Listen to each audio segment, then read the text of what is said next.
ছেলের কত মহব্বতের আচরণ। মিনার প্রান্তরে যাওয়ার পরে আল্লাহর ওলি ইব্রাহিম আলাইহিস সালাম আদরের সন্তান কলিজার টুকরা সন্তানকে ডাক দিয়ে বলে, ইয়া বুনাইয়া ইন্নী আরা ফিল মানামি আন্নী আযবাহুকা ফানজুর মাযা তারা। পয়গম্বর ইব্রাহিম আলাইহিস সালাম মিনার প্রান্তরে যাওয়ার পরে ছেলেকে বললেন, ইয়া বুনাইয়া, হে আমার আদরের পুত্র। ইয়া বুনাইয়া শব্দটা হলো সন্তানের ক্ষেত্রে একটা আদরের ডাক। সন্তানকে আদর করে সুহাগ দিয়ে ডাকে, ইয়া বুনাইয়া, হে আমার আদরের সন্তান, হে আমার আদরের ছেলে, আমি ইব্রাহিম তোমাকে কুরবানি করার জন্য আল্লাহর পক্ষ থেকে ইন্নী আরা ফিল মানামি আন্নী আযবাহুকা, আল্লাহ পাক রব্বুল আলামিনের পক্ষ থেকে কুরবানি করার জন্য আমি স্বপ্নে দেখেছি। ইন্নী আরা ফিল মানামি, আমি স্বপ্নে দেখেছি। ইন্নী আরা ফিল মানামি আন্নী আযবাহুকা, তোমাকে জবাই করতেছি। আমি স্বপ্নে দেখেছি, শুধু দেখেছি তাই নয়, আমার চোখে সেই স্বপ্ন ভাসতেছে, আমি যেন দেখতেছি তোমাকে জবাই করতেছি। ফানজুর, তুমি চিন্তা ভাবনা করে দেখো তোমার মতামত কি। সন্তানকে প্রশ্ন করলেন, জিজ্ঞাসা করলেন। এখন প্রশ্ন আসতে পারে, আল্লাহর পক্ষ থেকে নির্দেশ হলো সন্তানকে কুরবানি করার জন্য। এখন ইব্রাহিম আলাইহিস সালাম সন্তানকে এই কথা জিজ্ঞেস করার কি দরকার যে ইয়া বুনাইয়া ইন্নী আরা ফিল মানামি আন্নী আযবাহুকা ফানজুর মাযা তারা। ইব্রাহিম বলতেছেন, ইসমাঈল, আমি তোমাকে কুরবানি করতেছি, আমি স্বপ্নে দেখেছি। এই কথাটা বলার কি প্রয়োজন ছিল? ফানজুর মাযা তারা, তুমি চিন্তা ভাবনা করে দেখো, তোমার মতামত প্রকাশ করো। এই কথাটা তো বলার কোনো প্রয়োজন ছিল না। কেন বললেন? প্রশ্ন আসতে পারে না? হ্যাঁ, আল্লাহ তাআলার পক্ষ থেকে শুধু পরীক্ষাটা ইব্রাহিমের জন্যই ছিল না, আল্লাহ তাআলার পক্ষ থেকে এই পরীক্ষাটা পয়গম্বর ইসমাঈলের জন্য ছিল। ইসমাঈলকেও আল্লাহ তাআলা পরীক্ষা করলেন। ইসমাঈল কোন উত্তর দেয়, কোন জবাব দেয়। দেখেন, নবী পরিবারের আদর্শ সন্তান ইসমাঈল আলাইহিস সালাম বাবার এই প্রশ্নের জবাবে কত সুন্দর উত্তর দেয়।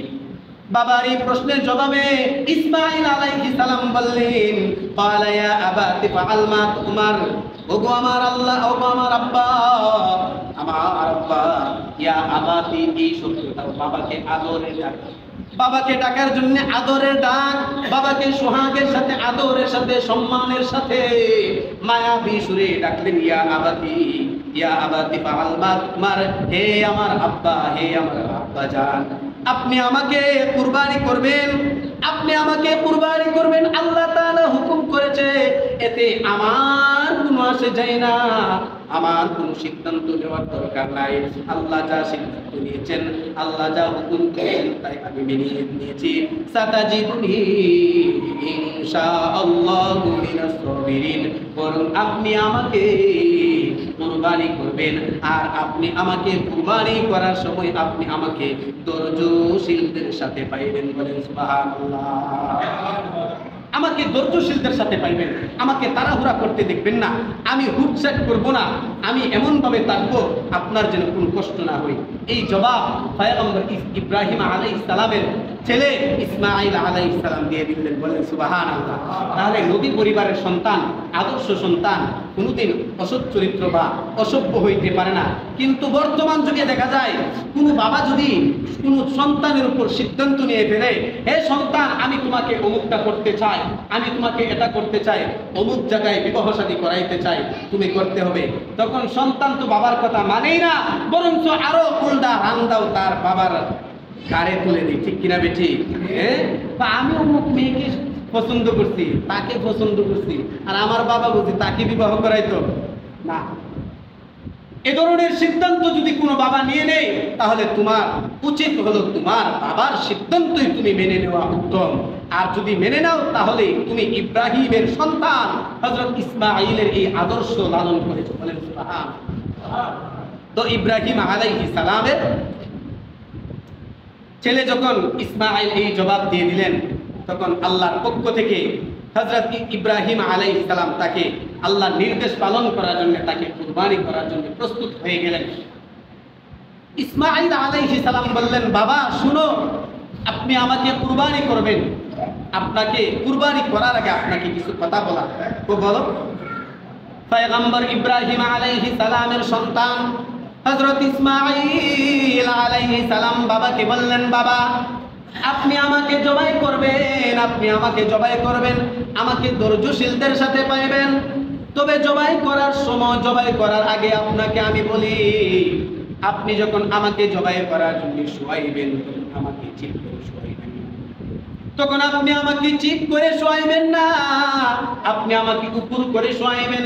তো কেন উপর করে শোয়াইবেন? শুনে রাখুন, আমাকে যদি চিৎ করে শোয়ান তাহলে আমার চেহারা আর আপনার চেহারা এক হয়ে যাবে, আর আমার চেহারার দিকে তাকানোর ফলে আপনার মায়া লেগে যেতে পারে, আপনার দয়া লেগে যেতে পারে, ফলে আপনি আমাকে কুরবানি করতে পারবেন না, জবাই করতে পারবেন না। এই জন্যে আমার থেকে মায়া দূরে সরিয়ে দেওয়ার জন্যে, আমার থেকে মায়া সরানোর জন্যে আপনি আমাকে উপর করে শোয়াইবেন। আমাকে উপর করে শোয়াইয়া আমার গাড়ি দিয়ে ছুরি চালাইবেন, আর যেই ছুরিটা দিয়ে জবাই করবেন ওই ছুরিটা খুব ভালো করে দাঁড় দিয়ে নেবেন, যেন আপনার কোনো কষ্ট না হয়, এক ফুসে যেন জবাই হয়ে যায়। এই জন্য মুসলমান ইমানদার আল্লাহর গোলাম মাসালাটা শুনে রাখো, তুমি যেই কুরবানি করবা, যেই পশুটা কুরবানি করবা, যেই জন্তুটা দিয়ে কুরবানি করবা, যেই ছুরিটা দিয়ে কুরবানি করবা, মাসালাটা ভালো করে মনে রাখো, ওই ছুরিটা যেন ভালো ধার হয়। যদি বোতা হয় তাহলে পশুর কষ্ট হবে আর জবাই দিতে পারবে না। কারণ ইব্রাহিম আলাইহিস সালামের সন্তান ইসমাঈল বলেছিলেন, যে ছুরিটা দিয়ে জবাই করবে ওই ছুরিটা যেন ধারালো হয়, ওই ছুরিটা যেন পোতা না হয়, ওই ছুরিটা যেন জবাই করার সময় তার কষ্ট না হয়। আর একটা কাজ করবেন, আপনার কাপড়গুলো, আপনার পোশাকগুলো ভালোভাবে বেঁধে নিবেন, যেন আমার শরীরের রক্ত ছিটকে আপনার শরীরে না পড়তে পারে। আর যদি আপনার জামার মধ্যে রক্ত লেগে যায় তাহলে আমার মা দেখলে কষ্ট পাবে, আমার মা কান্নাকাটি করবে।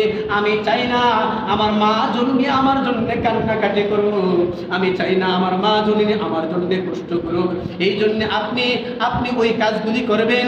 পয়গম্বর ইব্রাহিম আলাইহিস সালাম তাকে উপর করে শোয়াইলেন, জবাই করে ফেলবেন, জবাই করে ফেলবেন। এই মুহূর্তে ছুরি চালায় দিলেন, ছুরি চালায় দিলেন। আল্লাহ পাক রব্বুল আলামিন হযরত জিবরাইল আলাইহিস সালামকে ডাক দিয়ে বলে, হে জিবরাইল তুমি এখনো বসে আছো, তুমি এখনো বসে আছো, তাকায় দেখো আমার বন্ধু, আমার খলিল ইব্রাহিম তার সন্তানকে জবাই করে ফেলছে। তুমি যাও যাও যাও, জান্নাত থেকে একটি দুম্বা নিয়ে যাও। বলেন সুবহানাল্লাহ। জান্নাত থেকে একটি দুম্বা নিয়ে যাও। পয়গম্বর ইব্রাহিম আলাইহিস সালাম, পয়গম্বর ইব্রাহিম আলাইহিস সালাম তার সন্তানকে কুরবানি করে ফেলবে, শোয়ায়া দিলেন। কেমন পরীক্ষা, কেমন পরীক্ষা! আসমানের সমস্ত ফেরেশতা কান্দে, জমিনের সমস্ত ফেরেশতা কান্দে, আকাশবাসী জমিনবাসী সমস্ত ফেরেশতা কান্দে। আল্লাহ ইব্রাহিমকে কেমন পরীক্ষা দিলেন, কেমন পরীক্ষা দিলেন! যেই পরীক্ষা সন্তানকে জবাই করে ফেলতে হবে, আর ইব্রাহিমও সেই সন্তানকে জবাই করে ফেলতেছে, ইব্রাহিমও সেই সন্তানকে জবাই করে ফেলতেছে। এমন এমন কঠিন পরীক্ষা কোনোদিন দেখি নাই, জীবনেও দেখি নাই, জীবনেও দেখি নাই।